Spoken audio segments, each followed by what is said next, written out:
રાજકોટની ઉદય શિવાનંદ કોવિડ હોસ્પિટલના અગ્નિકાંડ મુદ્દે પોલીસે મોટો ખુલાસો કર્યો છે। 5 આરોપીઓ સામે પોલીસે અગ્નિકાંડમાં ગુનો દાખલ કર્યો છે, જેમાં ગોકુલ હોસ્પિટલના ચેરમેન ડોક્ટર પ્રકાશ મોઢા, ડોક્ટર વિશાલ મોઢા અને ડોક્ટર તેજસ કરમટાની પોલીસે અટકાયત કરી। ઉદય કોવિડ હોસ્પિટલના અગ્નિકાંડ મામલે સીટના તપાસનીશ અધિકારી ડીસીપી ઝોન 2 મનોહરસિંહ જાડેજાએ પત્રકાર પરિષદમાં જણાવ્યું હતું કે આગની ઘટનામાં 5 દર્દીઓના મોત થયા હતા। રાજકોટ પોલીસે 5 ગુનેગારો સામે ગુનો દાખલ કર્યો છે, જેમાં ગોકુલ હોસ્પિટલના ચેરમેન ડોક્ટર પ્રકાશ મોઢા, ડોક્ટર વિશાલ મોઢા, ડોક્ટર તેજસ કરમટા, ડોક્ટર તેજસ મોતીવારસ અને ડોક્ટર દિગ્વિજયસિંહ જાડેજા સામે ગુનો દાખલ કરવામાં આવ્યો છે, જેમાંથી ડોક્ટર પ્રકાશ મોઢા, ડોક્ટર વિશાલ મોઢા અને ડોક્ટર તેજસ કરમટાની અટકાયત કરવામાં આવી છે।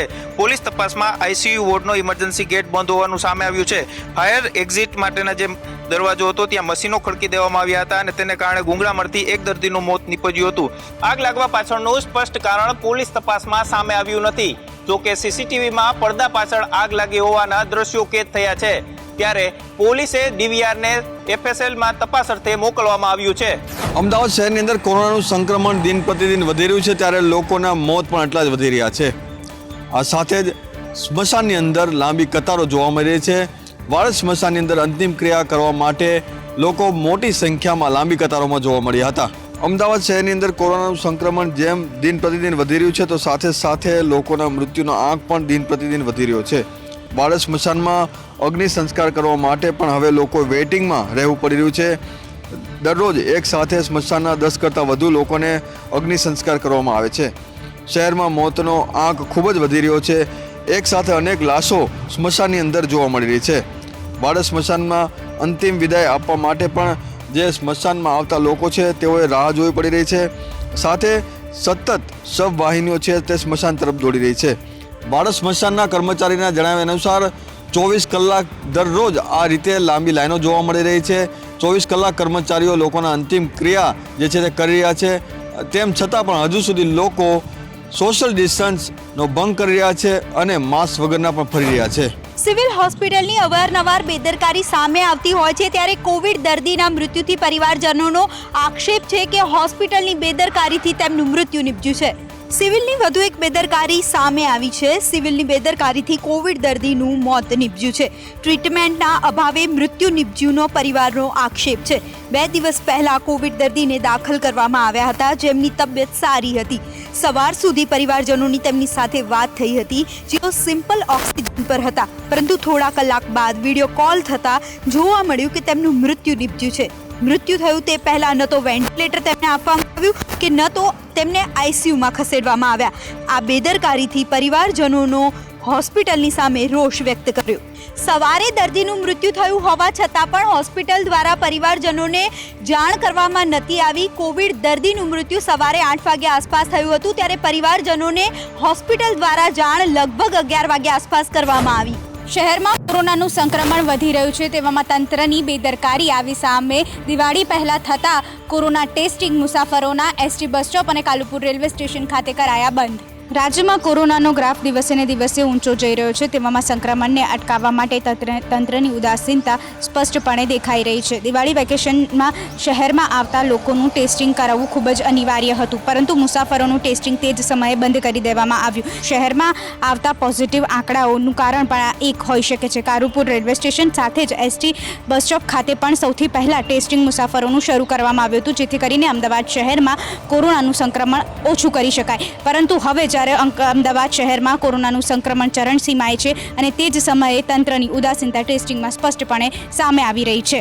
શહેરમાં વધતા જતા સંક્રમણનું મુખ્ય કારણ લોકોનું સોશિયલ ડિસ્ટન્સમાં અભાવ સાથે જ તંત્રની ઉદાસીનતા ટેસ્ટિંગની પણ હોઈ શકે છે। આ તમામ બેદરકારીઓના કારણે કોરોના સંક્રમણને ક્યારે અટકાવી શકાશે તે મોટો પ્રશ્ન છે। સૌરાષ્ટ્રમાં દિવાળીના તહેવારો બાદ કોરોનાનું સંક્રમણ સતત વધી રહ્યું છે। છેલ્લા 24 કલાકમાં સૌરાષ્ટ્રમાં 315 દર્દીઓના પોઝિટિવ રિપોર્ટ નોંધાયા છે, જ્યારે 12 દર્દીઓ મોતને ભેટ્યા છે। રાજકોટ સહિત સૌરાષ્ટ્રમાં કોરોનાનું સંક્રમણ યથાવત જોવા મળી રહ્યું છે। રાજકોટમાં કર્ફ્યુ સહિતના પગલાં લેવામાં આવ્યા હોવા છતાં કોરોનાના કેસના આંકડામાં ઘટાડો જોવા મળતો નથી। ત્યાં ફરી લગ્નની સિઝન શરૂ થતાં સંક્રમણનો ખતરો વધી ગયો છે। છેલ્લા 24 કલાકમાં સૌરાષ્ટ્રમાં 315 નવા કેસ નોંધાયા છે, જ્યારે 283 દર્દીઓ સ્વસ્થ થતાં રજા આપવામાં આવી હતી। જ્યારે રાજકોટમાં 8 અને સૌરાષ્ટ્રમાં 12 દર્દીઓના મોત થયા હતા। તો રાજકોટમાં 151 કેસ અને જામનગરમાં આંશિક ઘટાડા સાથે 36 કેસ નોંધાયા હતા, જ્યારે જૂનાગઢમાં 28, ભાવનગરમાં 27, મોરબીમાં 19 કેસ નોંધાયા હતા. આજે સવારથી બપોર સુધીમાં રાજકોટ શહેરમાં 25 કેસ નોંધાયા છે અને 6 દર્દીઓના મોત નીપજ્યા હતા. સૌરાષ્ટ્રમાં કોરોનાનું સંક્રમણ નિયંત્રણમાં આવ્યું નથી, ત્યાં લગ્નસરાની સિઝન શરૂ થતા કોરોનાનું સંક્રમણથી ખતરો વધી ગયો છે. શહેરમાં કોરોના સંક્રમણ વધતાની સાથે સિવિલ હોસ્પિટલની અંદર ડોક્ટરો ખૂટી પડ્યા છે. આ માટે ભાવનગર, રાજકોટ તેમજ સુરત જિલ્લામાંથી ડોક્ટરો બોલાવવામાં આવ્યા છે. અમદાવાદ શહેરમાં કોરોના સંક્રમણ દિન પ્રતિદિન વધી રહ્યું છે, ત્યારે હવે ડોક્ટરો પણ ખૂબ જ સંક્રમિત થઈ રહ્યા છે, જેના લીધે આ તમામ ડોક્ટરો હાલ સારવાર હેઠળ છે, જેના લીધે ડોક્ટરોની ઉણપ દેખાઈ રહી છે. આ ઉણપને ખાળવા માટે સરકારશ્રીએ જાહેર કર્યું છે કે આગામી દિવસોની અંદર સુરત, જામનગર, વડોદરા અને ભાવનગરથી પણ ડોક્ટરો બોલાવવામાં આવશે. 70 જેટલા સિનિયર ડોક્ટરો બોલાવવામાં આવશે. 120 જેટલા MBBS બોન્ડ કરેલા જે ડોક્ટરો છે તેને પણ લોકોની સારવાર માટે બોલાવવામાં આવી રહ્યા છે. 1200 બેડ હોસ્પિટલમાં આગામી દિવસોમાં નવી ઓક્સિજનની એક 20,000 લીટરની ટેન્ક પણ મૂકવામાં આવશે. 20,000ની ઓક્સિજનની ટેન્ક જે દિવસમાં 2 વખત ભરવામાં આવે છે, જેના લીધે આ નવી એક ટેન્ક મંગાવવામાં આવી છે, જેના લીધે લોકોને જે દર્દીઓ ખાસ વેન્ટિલેટર પર છે તેને ઓક્સિજનની ઉણપ ના રહે તે માટે આ નિર્ણય લેવામાં આવ્યો છે. આ વધુ પડતા ડોક્ટરો આવશે ત્યારે લોકોને સારી સારવાર મળે તે માટે સરકારે આ નિર્ણય જાહેર કર્યો છે. કોરોના વાયરસના હાહાકાર વચ્ચે સુરત મહાનગરપાલિકાના તંત્ર માટે માથાનો દુખાવો બની ગયો હોય તો તે છે એપીએમસીના બહાર ભરાતું શાકભાજીનું માર્કેટ. સુરતના સહારા દરવાજા નજીક આવેલી એપીએમસી માર્કેટની સામે શાકભાજી માર્કેટ ભરાય છે અને ગત રવિવારે પણ સંદેશ ન્યૂઝે એક અહેવાલ પ્રસારિત કર્યો હતો. તેના અંદર સ્પષ્ટ દેખાઈ રહ્યું હતું કે સોશિયલ ડિસ્ટન્સ ના દેખાઈ રહ્યું હતું. ઉપરાંત કેટલાક લોકો તો માસ્ક વગર જ તે શાકભાજી માર્કેટમાં ફરી રહ્યા હતા. 2 દિવસ સુધી તંત્ર અલર્ટ રહ્યું હતું. ત્યાં પોલીસ સહિત મહાનગરપાલિકાની ટીમ પણ પહોંચી ગઈ હતી અને ત્યારબાદ ત્યાં સોશિયલ ડિસ્ટન્સ દેખાઈ રહ્યું હતું. પરંતુ ફરી એકવાર આજે સંદેશ ન્યૂઝે રિયાલિટી ચેક કરતા ફરી એકવાર ત્યાં સોશિયલ ડિસ્ટન્સનો અભાવ જોવા મળ્યો હતો અને મોટી સંખ્યામાં લોકોની ભીડ જોવા મળી હતી. એપીએમસીની બહાર ભરાતું શાકભાજીનું માર્કેટ જનારા લોકોએ પણ હવે જાગૃત થવું પડશે, નહીં તો ત્યાંથી પછી સુપર સ્પ્રેડરોની સંખ્યા વધે તો નવાય નહીં. અમદાવાદ સહિત 4 શહેરોમાં રાત્રિ કર્ફ્યુ લગાવવામાં આવ્યો છે. કર્ફ્યુ ખુલતાની સાથે જ વહેલી સવારથી શાક માર્કેટ ખાતે લોકોની ભીડ ઉમટી પડેલી જોવા મળી. અમદાવાદના જમાલપુર શાક માર્કેટમાં જાહેરનામાનો સરેઆમ ભંગ થઈ રહ્યો છે. અહીંયા સવારે 6 વાગ્યાથી રાત્રિ કર્ફ્યુ હટતા ટોળા ઉમટેલા જોવા મળ્યા અને સ્વાભાવિક રીતે માર્કેટમાં માસ્ક અને સોશિયલ ડિસ્ટન્સનો અભાવ પણ જોવા મળ્યો. આ ભીડ રાત્રિ કર્ફ્યુના નિર્ણય પર પાણી ફેરવી રહી છે. આ ભીડ કોરોનાને આમંત્રણ આપી રહી હોય તેવું સ્પષ્ટપણે દેખાઈ રહ્યું છે. સાથે સાથે પોતાના પરિવારજનોના જીવ પણ જોખમમાં મૂકી રહી હોય તેવું દેખાઈ રહ્યું છે. તો બીજી બાજુ તંત્ર પણ ખુલ્લી આંખે તમાશો જોઈ રહ્યું છે. એક બાજુ હાઈકોર્ટમાં તંત્ર દ્વારા એવું કહેવામાં આવી રહ્યું છે કે અમે પગલાં લઈ રહ્યા છીએ, પરંતુ જ્યારે અહીં આગળ ખુલ્લેઆમ નિયમોનો ભંગ થઈ રહ્યો છે છતાં પણ તંત્ર કોઈ પણ પગલાં લઈ રહ્યું નથી અને કોરોનાનું સંક્રમણ અટકાવવાનો પ્રયાસ પણ કરી રહ્યું નથી. વડોદરા શહેરમાં કોરોનાનો કહેર દિવસે ને દિવસે વધતો જાય છે, પરંતુ વડોદરા વાસીઓ હજુ પણ કોવિડ-19ની ગાઈડલાઇન્સનું પાલન કરવામાં બેજવાબદાર સાબિત થઈ રહ્યા છે. કોરોનાનો વ્યાપ વધતાની સાથે જ વડોદરા મહાનગરપાલિકા અને પોલીસ તંત્ર એક્શનમાં આવી ગયું છે. બેજવાબદાર લોકો જે કોવિડ-19ની ગાઈડલાઇન્સનું પાલન નથી કરતા તેવા લોકો પાસે છેલ્લા 24 કલાકમાં લાખો રૂપિયાનો વડોદરા પોલીસે દંડ ઉઘરાવ્યો છે. વડોદરા શહેરમાં માસ્ક વગર 1,417 લોકો ફરતા હતા, જેમની પાસેથી પોલીસ વિભાગ દ્વારા 14,70,000 જેવો દંડ વસૂલ કરવામાં આવ્યો છે. ગુજરાત સરકાર દ્વારા જે રીતના 4 રાજ્યોની અંદર રાત્રિ કર્ફ્યુના આદેશ આપવામાં આવ્યા છે, તે આદેશને ધ્યાનમાં રાખીને વડોદરા શહેરમાં પણ કર્ફ્યુનું પાલન કરાવવામાં આવી રહ્યું છે. ત્યારે ગત રોજ 28 જેટલા લોકો કર્ફ્યુનો ભંગ કરતા વડોદરા પોલીસના હાથે ઝડપાયા હતા. વડોદરા પોલીસે આ લોકોની સામે કાયદેસરની કાર્યવાહી હાથ ધરી છે. કોરોનાનું સંક્રમણ અન્ય શહેરો કરતાં જામનગરમાં હાલ અત્યારે ઘટતું જોવા મળી રહ્યું છે. એટલે કે શહેરમાં કોર્પોરેશનની ટીમ દ્વારા, આરોગ્યની ટીમ દ્વારા સંક્રમણ ન વધે તે માટે ચેકિંગ કરવામાં આવી છે. ભીડભાડવાળા રસ્તા છે, મોલ છે, ચા પાનની લારીઓ છે, તે એન્ટીજન ટેસ્ટ કરવામાં આવે છે. ત્યારે જામનગરમાં આજે જે રવિવારની બજાર નાગેસર વિસ્તારમાં ભરાય છે, ત્યાં દરેક વેપારીઓના ટેસ્ટિંગ કરવામાં આવ્યા હતા. લોકોએ સારો એવો સહકાર આપ્યો હતો.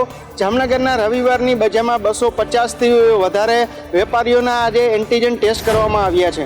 વધતા જતા કોરોનાના કેસોની સામે હજુ પણ લોકોમાં જાગૃતતાનો અભાવ જોવા મળ્યો છે. ભાવનગરમાં કોરોનાના કેસો દિવસે ને દિવસે વધી રહ્યા છે, ત્યારે લોકોમાં હજુ પણ જાગૃતતાનો અભાવ જોવા મળ્યો છે. કોરોનાના કેસોમાં જેવી રીતે દિવાળી બાદ વધારો જોવા મળ્યો છે તેમાં ભાવનગર શહેર પણ બાકાત નથી રહ્યું. ભાવનગરમાં પણ 7 દિવસની સરેરાશમાં 100થી વધુ કેસો કોરોનાના નોંધાયા છે. ત્યારે લોકોએ હવે જાગૃત બનવાની જરૂર છે. તેવામાં લોકો હજુ પણ માસ્ક વગર બજારોમાં જોવા મળી રહ્યા છે. રવિવારે મુખ્ય બજારમાં ભરાતી ગુર્જરી બજારમાં આજે આવું પણ જોવા મળ્યું છે.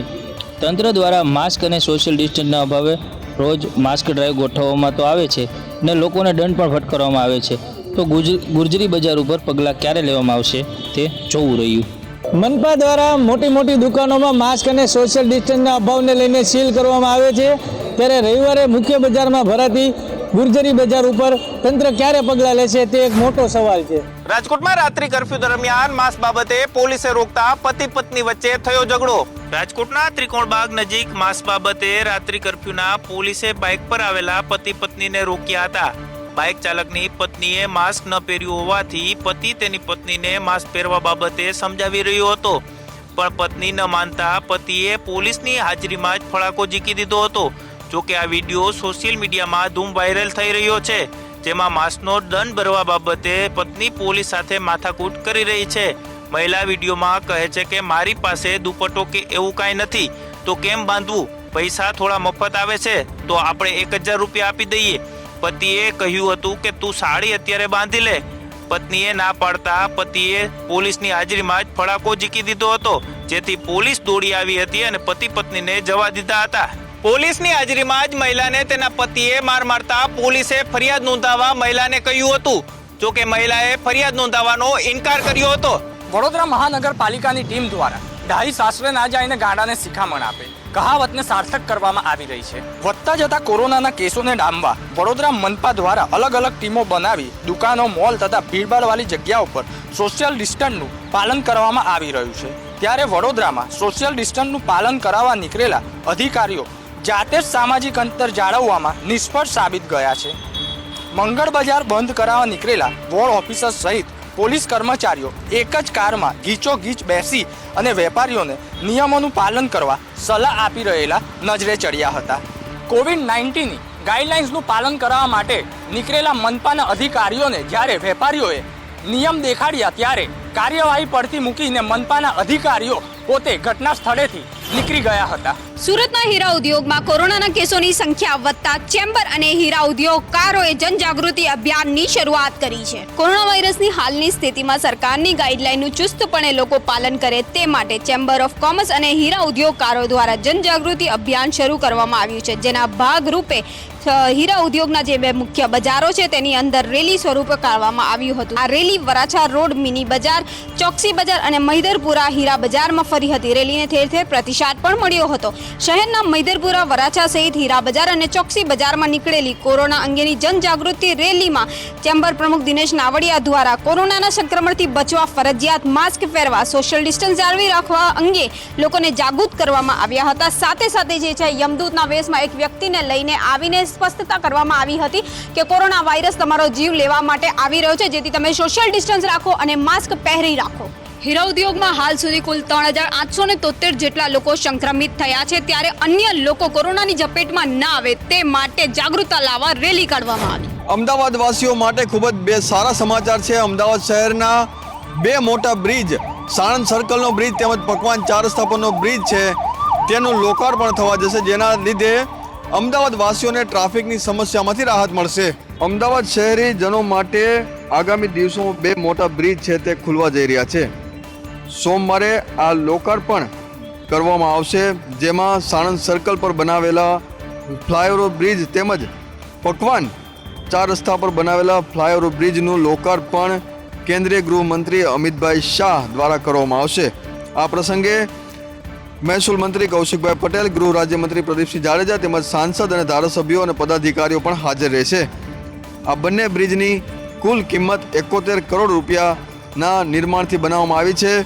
તદનુસાર 245 મીટરની કુલ લંબાઈનો સિંધુભવન 4 રસ્તા ફ્લાયઓવર બ્રિજ તેમજ સાણંદ જંકશન પર 240 મીટરની કુલ લંબાઈ સાથેના બ્રિજનું લોકાર્પણ થવા જઈ રહ્યું છે, જેના લીધે આગામી દિવસોમાં અહીંથી પસાર થતા વાહન ચાલકોને ટ્રાફિકની સમસ્યાઓનો સામનો કરવો નહીં પડે. આ 2 બ્રિજ શરૂ થવાની સાથે જ તે રાજકોટથી આવતા લોકો તેમજ એસજી હાઈવે એટલે કે ગાંધીનગર સુધી જતા તમામ જે લોકો છે તેને ટ્રાફિકની સમસ્યાનો સામનો નહીં કરવો પડે, તેઓ સમયસર પોતાના સ્થળ પર પહોંચી શકશે.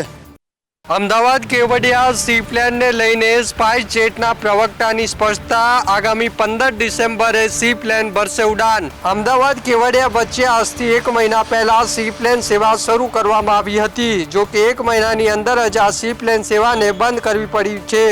કંપનીએ સી પ્લેનનું બુકિંગ બંધ કર્યું છે અને ફ્લાઇટ ઉપલબ્ધ ન હોવાની માહિતી આપી છે.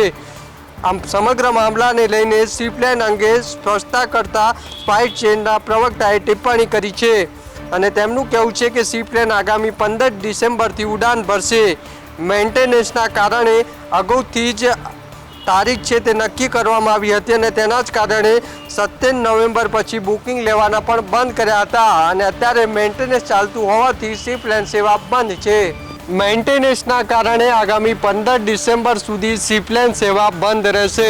અખબારનગર વિસ્તાર ખાતે મેટ્રોના કામને લઈને એક તરફનો રસ્તો બંધ કરવામાં આવ્યો, એક તરફનો રસ્તો બંધ થવાથી લોકોને હાલાકીનો સામનો કરવો પડી રહ્યો છે.